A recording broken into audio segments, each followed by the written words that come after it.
дар шаҳри Бохтар нахустин маротиба мусобиқаи кушоди вилояти Хатлон оид ба каяк роҳандозӣ гардид. Федератсияи каяки ҷумҳурии Тоҷикистон ҷиҳати рушду нумӯи ин риштаи варзиш ҳамакунун мусобиқаҳоро ба оҳистагӣ дар шаҳру ноҳияҳо роҳандозӣ мекунад, ки ин тадбир метавонад натиҷаи дилхоҳ биёрад. Сегодня мы проводим открытый турнир Бохтара по К1. И этот день у нас праздник. Наша федерация запланировала проведение соревнований во всех регионах нашей республики, чтобы популяризировать этот вид спорта. Хотим, чтобы наши спортсмены участвовали в международных соревнованиях и поднимали флаг нашего Таджикистана. За это мы хотим побольше проводить такие соревнования, чтобы привлечь нашу молодежь к этому виду спорта. Кохи лоҳутии шаҳри Бохтар макони рақобати варзишгарон интихоб шуда буд, ки мураббиён аз сартосари кишвар беҳтарин дастпарварони худро сафарбар намуданд, то натиҷаи дилхоҳ ба даст оварда ва сабқатҳои байналмилалӣ роҳи худро ҳамвор кунанд.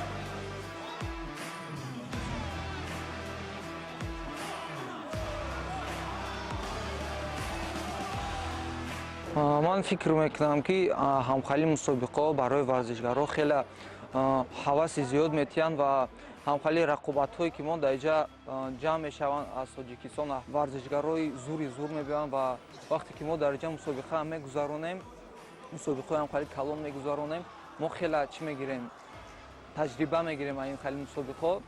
ман мехоҳам ки ҳамхали мусобиқаҳо зиёдтар шаванд дар Тоҷикистон, ки мо рӯз ба рӯза таҷриба гирифтан гирем ва пешрафтан гирем. ман фикр мекунам дар хали мусобиқаҳо ҳар одаме наметавонад ки ҷои аввалро гирад, барои ки дар ин мусобиқаҳо варзишгаро хеле машқи тамрин мекунанд, меҳнат мекунанд ва ҳама умеддор аст ки ҷои якума гирад ва барои ҳамин ҳар кас ҷои якума гирифта наметавонад ва ҷои якума он кас мегирад ки бисёртар меҳнат мекунад ва машқ.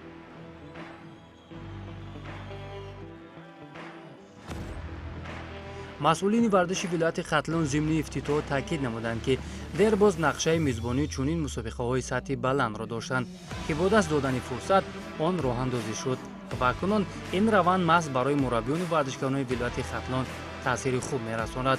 барои мухлисону дӯстдорони варзиш низ имрӯз фурсат ба миён омад, то ба тамошои рақобати варзишгарон биёянд ва аз ҳунару малакаи онҳо ҳаловат баранд.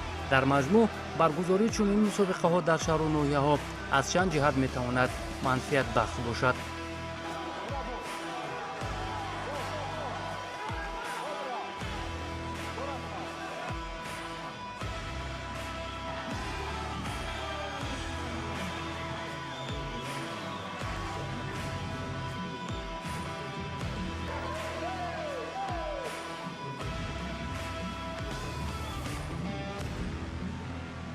имрӯз шаҳри Бохтар мезбони як қатор чорабиниҳои сатҳи ҷумҳуриявӣ аст. яке аз онҳо ин чорабиnie ки имрӯз баргузор гардида истодааст ва дар ин чорабинӣ аз тамоми шаҳру ноҳияҳои мамлакат варзишгарон бо ҳам омада истоданд. пеш аз ҳама дар навбати аввал варзишгарони мо метавонанд ки бо баргузор кардани чунин чорабиниҳо малака ва таҷрибаи худро ғанӣ гардонанд. аз ҷониби дигар барои рушду нумӯи варзиш ва дарёфти падидаҳои нав дар ҳудуди вилоят як нақши хосаи худро мегузорад.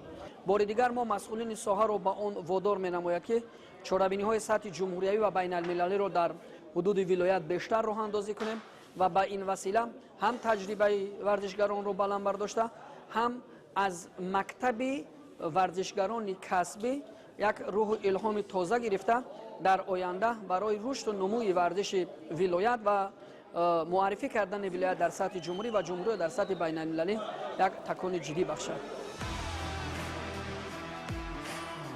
рақобатҳо аз рӯи 25 вазн сурат гирифта нафарони арзанда ва дорои касбияти баланд барои мақомҳои ифтихорӣ ва ҷому камарбанди қаҳрамонӣ талош варзиданд.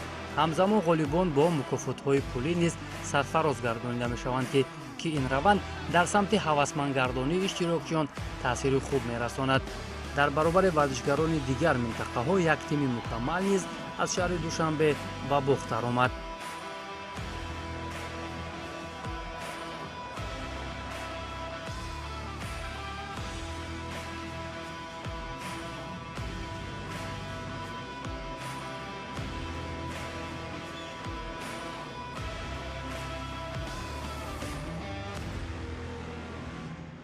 мо пеш аз ин мусобиқа дар шаҳри душанбе як мусобиқаи кушоди шаҳри душанберо баргузор карда будем ва бачаҳое ки чеҳраҳое ки дар он ҷо сазовори ҷои аввал гардиданд мо як даста якачин карда ба ин шаҳри бохтар омада дар мусобиқаи вилояти хатлон бачаҳо иштирок мекунанд.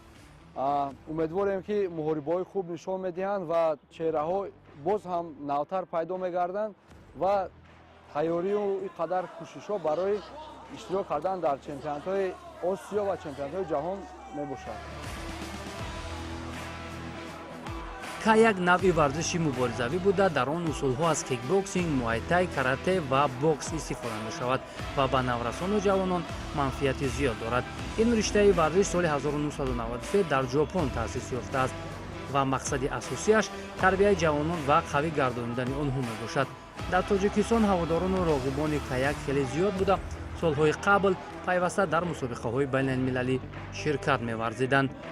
доман паҳн кардани ин навъи варзиш ва ташкили мусобиқаҳо дар шаҳру ноҳияҳои мамлакат низ манфиати бештар дорад.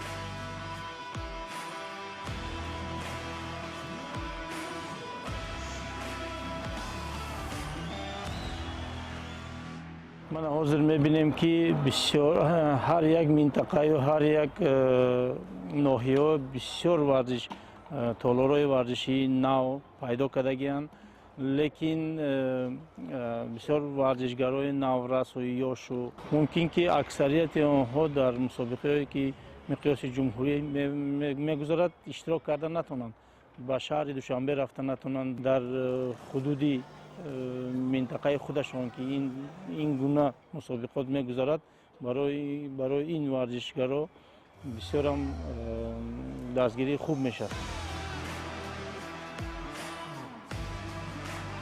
агар ба муҳимияти чунин мусобиқаҳо таваҷҷӯҳ кунем, новобаста аз чигунагии навъи варзиш он метавонад барои насли навраз як воситаи хуби дурӯи ҷустан аз корҳои ношоям бошад.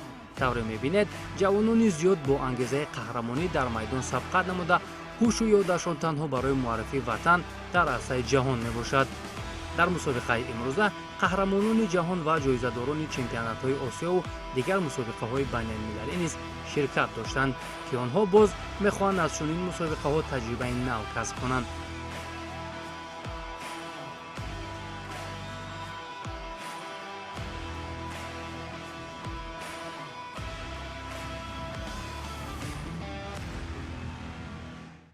дар ин мусобиқаҳо аз тамоми ҷумҳурии тоҷикистон варзишгарон меоянд ба мо ва ман бо онҳо рақобат мекунам ва хеле таҷрибаи хуб меомӯзам.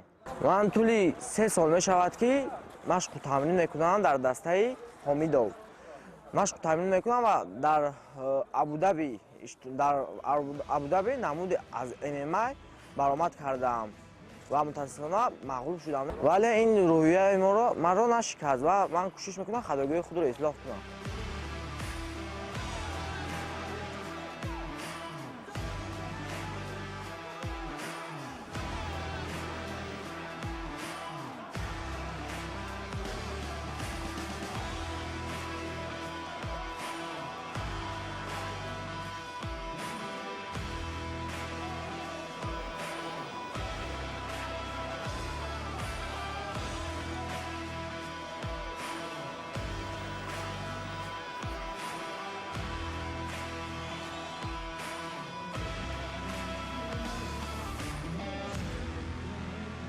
У нас федерация, очень талантливые ребята, спортсмены. Мы хотим их развивать и побольше собрать таких талантливых спортсменов, чтобы они выступали на международном уровне. И за это мы проводим такие соревнования. На следующий год мы хотим провести много турниров. И наша задача провести еще чемпионат Азии, чтобы наши гости увидели наши достопримечательности, наших спортсменов и как мы принимаем наших гостей.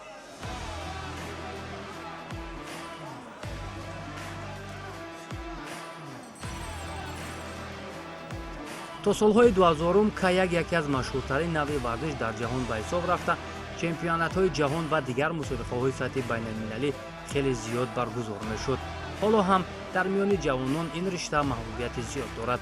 дар рӯи болотар ишора кардем, дар мусобиқаи мазкур ҳузури зиёди мухлисон ва дастгирии онҳо ба варзишгарон нерӯи дигар мебахшид.